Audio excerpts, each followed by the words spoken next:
كاظم الساهر يعتبر سفير الأغنية العراقية، طبعا أنت راضي عن مستوى الأغنية العراقية بهالأيام؟ راضي عنها؟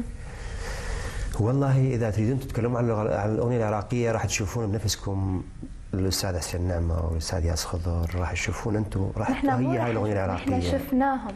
هي هاي الأغنية العراقية يعني إذا تريدون تناقشون الأغنية العراقية وحسين نعمة إذا تريدون ناقشوا فاضل عواد، ناقشوا سعد جابر، ناقشوا الفنانين كثار موجودين بالساحة رائعين طبعا.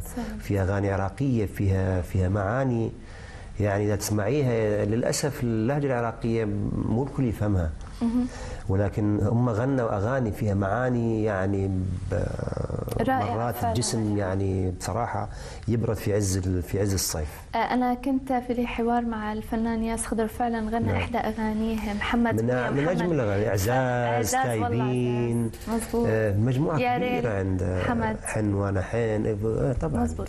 لكن أنا ما راح أسألك كسفير الأغنية العراقية، راح أسألك كاظم الساهر الفنان العراقي. ما راح أقول عم ناقشك، بس ما راح أسألك لتقيم، راح أسألك لتجاوب منيح. ما بدي إياك تقيم، جاوب.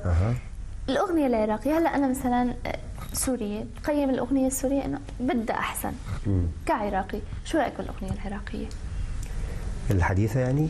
الحديثة حال الأغنية العراقية بشكل عام. للأسف أنا متابع جيد للقنوات الإخبارية. ما بتسمع؟ لا والله. ما بتسمع أغاني؟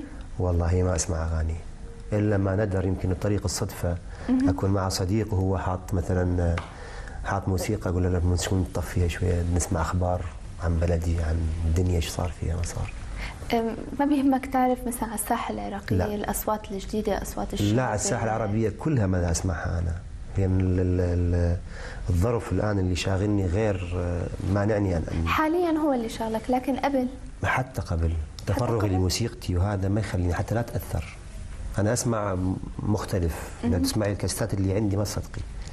أنا أسمع داخل حسن، أسمع محمد القبنشي، أسمع يوسف عمر، أسمع سعد البياتي الله يرحمه، الله يرحمهم كلهم عراقي. أسمع المواويل العراقية يعني، وما أركز يعني أركز بهذا السماع، وأسمع الموسيقى العربية والموسيقى الكلاسيكية العالمية. هذه أكثر شيء أسمع فيها.